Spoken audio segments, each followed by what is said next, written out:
Hey, all right, welcome back to Raff's Brain, a show about things that are interesting to me. I am your host, Rob Raffety. It's time.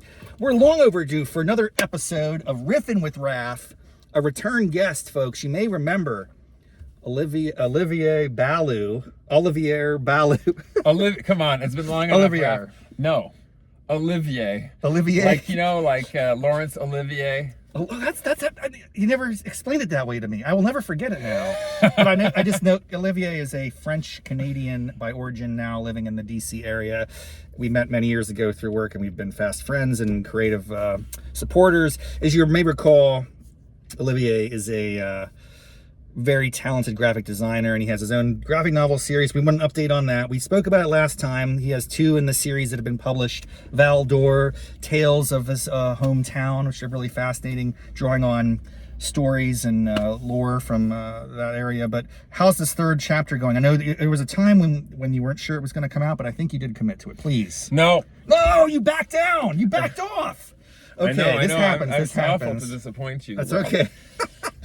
No, I had initially hoping to do 3 in 3 years. Every year I said you had to have it's like a what is it called? I know. It's a commitment to yes. kind of device. Yes. But this year I assessed it 60 pages in, and I realized I couldn't do it justice with such a tight timeline. And so this is going to be a next year release. It sounds like Rob Raffety's infiltrating you. Yeah, exactly. It's a terrible influence. You're the one that says pick a deadline and just ship it, baby. I know. But this will have to be the exception. However, it is still in progress. It's not stalled in any way. And I was just last night, I was figuring out how does a good open pit mine look like in the kind of dramatic way that I like to draw my things. So, all right. Well, here's the thing. I respect your decision to, based on your local knowledge, you can make those choices as a creative person. I want to talk a little bit more about commitment devices here just for a little bit, but I totally respect it. Now you have to deliver when it comes out, though, because you've forestalled, yes. Right? Now there's going to be a demand that's pent up, and people are really going to, it raises the bar on their expectations. It will be, it's a more ambitious work.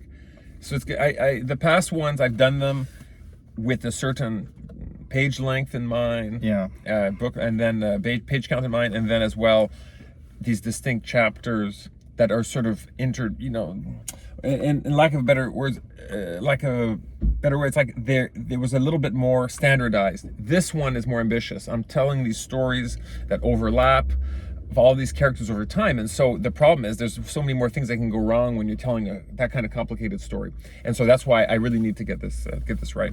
All right, well, I respect it, and I'm excited, and we're going to be chomping at the bit, and assuming Raff's Brain still exists as a podcast, which I believe it will by the time this is released. Do you have any type of projected day? Is it next summer? Is it what you thought about it? Yeah, it's good. It's going to be launched summer 2026. It's going to be launched then, but finished ahead of time. Now you might even have two. I think it's going to be a two-part. Am I crazy that you were going to tell these stories over the course of 2 separate books, or is it going to be all in one? 6 friends or 5 friends? How many?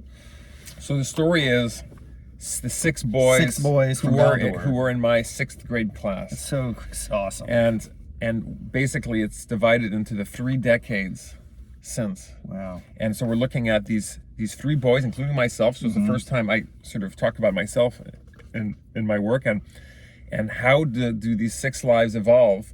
But because, it's inspired by the 7-Up film series, right. Like, I don't tell each story from beginning till end. Like, I want people to sort of track decade by decade, because often there are big turnarounds that happen unexpectedly. You think one person's life is going one direction, but then you have some kind of pivot, and that's right. And these people, even though they're like just this random selection of people, they have quite dramatic lives and twists and turns and all that. It's very exciting. I can't wait. And of course, keep us updated, and we'll probably have another conversation well before the launch of that.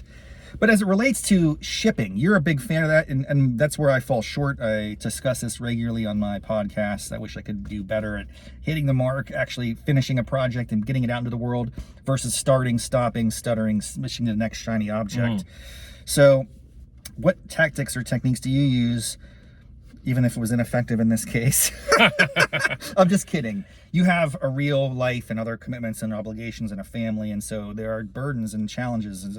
You can't accomplish everything. You're not a full-time artist. None of us are, and really very few people are anyway. So I'm not making fun of you. I'm saying you have a very good track record of getting things done. When we first met, you were working on the Storyline project. I'll drop a link in the show notes if that's still up and accessible. It's been now applied. Millions of Americans and internationally, everyone can access this. A really cool thing he created. That was our first thing. Then there was the dioramas that you produced. You had a show. I was like, man, this guy gets it done. You sort of inspired me in that way. I had that. You said you need to have a deadline and stick to it. I did the Fringe Festival in 2019. That was like the apex of my creative output in the past 5 or 6 years, probably. It's pretty disturbing. But anyway, what are some methods you use? Because since then you've done graphic novels, other projects. How do you actually get things through to completion?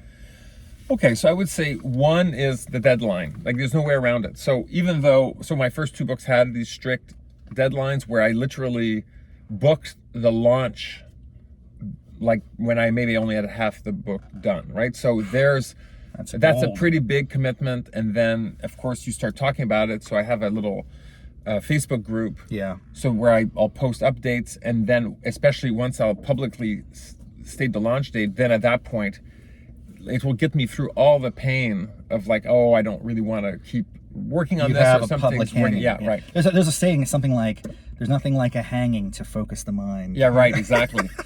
but beyond that, it's still, I don't think would work if I only had that and then the rest was all done in a vacuum.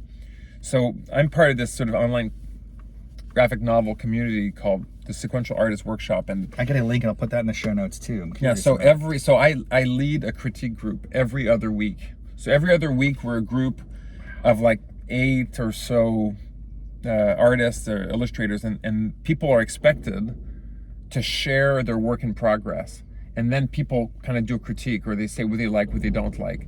So that means at least there you have this other group beyond the final audience that are at least aware of your project and are essentially implicitly expecting some kind of progress. So I would say a critique group, some kind of way that forces you to show it bit by bit without everything sort of being about only the final project. That's great advice. I'm going to adopt some of these tactics because I have many projects.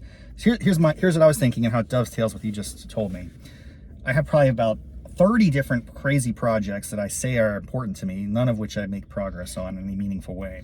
I need to whittle that down to a more manageable list. It might be 3 to 7. I don't know what that'll look like ultimately. I'll talk about it on the show as I do this. So maybe one.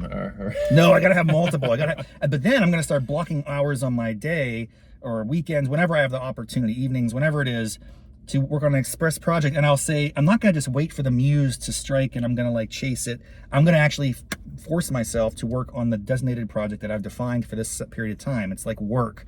I'm gonna approach it with a different mindset, not just waiting for inspiration, but actually forcing inspiration and getting out of the way for this creative output to occur.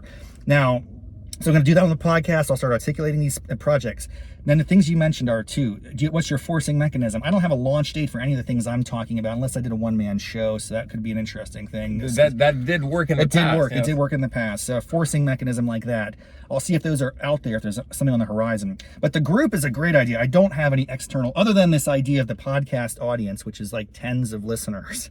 No one out there, by the way, has reached out to hold me accountable. Where's your thing? Where's this? You promised us something. That's not really the modus operandi for this platform, but I could try to ask you to do that. Listeners, if you're out there, when I articulate the projects I'm working on, maybe you can hold me accountable if I miss my production quotas. But then also finding a group. I haven't done that. I've not yet like gotten into screenwriting groups or other things, and so that's a great tactic. I need to try that probably. Yeah. I know that for films, I know a guy was based out of Los Angeles, and he said for a long time, people who are aspiring filmmakers, there was this, I don't know if it still exists, but there was this like monthly, it was like a short film contest or something where people would present work. Oh, and then, I don't know if you're familiar with this. I know, and Channel 101, baby. That's exactly what it is. Yes, it was so unbelievable. It was weekly. No, it was monthly. It was monthly. Yeah, you're right. You find your tribe, and you have a forced production outputs, and then you critique and learn. Yeah. Sorry, I didn't mean to.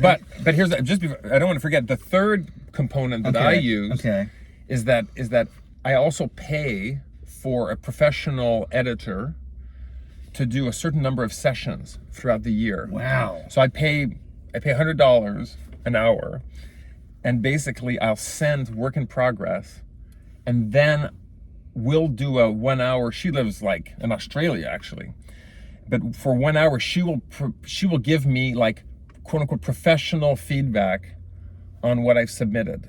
Because so what happens often with creative projects is that it might be fun to do a first draft or to get something, but then once you start revising, that's where you sort of lose some of the fun, and then it can start to feel grueling as you're trying to figure out all these problems, and maybe you're too close to the project.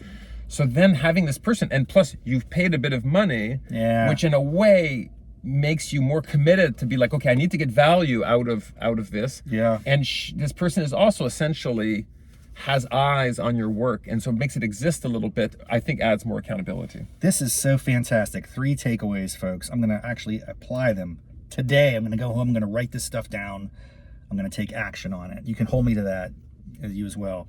First, a public hanging, a sort of deadline, self-imposed exposure that you commit to, that you have external forces expecting something to exist. And so that's hard to come by, but I think I could look for those. Maybe it's a local art show or something. There's something there. Anyway, that's one. A small group of similar, like-minded creatives. Also, real quick on that note, my interviewing strategies are all terrible here. I just want to, the 3 things are the public hanging, the small group, and the paid professional feedback. But real quickly, jumping on this second issue, how valuable is it for you to see the work of others? Has that informed or shaped your approach to your own work when you are, because it's like a little bit of quid pro quo. You're like, they're giving you feedback. First of all, do you like their feedback? Is it ever like annoying? Oh yeah. Oh no. And in fact, it's valuable. Sometimes you really need the rude awakening. Like if, for example, like in my case, often it has to do with clarity. You know, like is the story even very clear? I have a very stripped down, sort of minimalist approach to storytelling. You want to make sure, but I think that also there are people in my group who are more advanced, more talented than I am, and in a way, I think it's important that I be exposed to that too, to see, okay, wow, like just one of our members just signed with Simon & Schuster just the other month. So holy moly. Yeah, so that is great. Like, I think it's also good to be exposed to that, to know that the bar can be even higher. Amazing. This has been super valuable for me. Thank you, Olivier. I appreciate it. And I have one last question, and this is, you don't have to say yes, but as I was just thinking in my mind, this is the first time in your upcoming book that you are telling stories about yourself, that you are a character. Yes. Have you drawn a version of yourself? Have you thought about what that character looks like yet? Yes. And I had, and I think it's an interesting challenge. I think the way I want to keep my characters distinct is I give them kind of slightly exaggerated qualities. So I used to have curly blonde hair. Well, it's kind of long now, but basically, so I sort of exaggerate that trait, and that becomes the sort of defining look that I got. Okay, so this is an ask. You don't have to answer. It's just a thought. One thing I've been playing around with, or trying to mess around with a little bit. I haven't done it extensively yet on my video version of the podcast, because of course Raff's Brain is available on audio and video formats. There's something to be said about a very good thumbnail for any video. I wonder if for this episode, you might be willing to lend me some sample piece of art that could be your character. Like, here is the headshot of your character, and then we'll see if that gets more clicks. Okay, we'll do the test. We'll do the test. That's great. I'll do some A/B testing, everything. Exactly. Yeah, very serious. Thank you, Olivier. You're the man. Oh yes, you're such an inspiration. Thanks everyone for tuning in. We'll see you next time on Raff's Brain. Take care. Bye bye.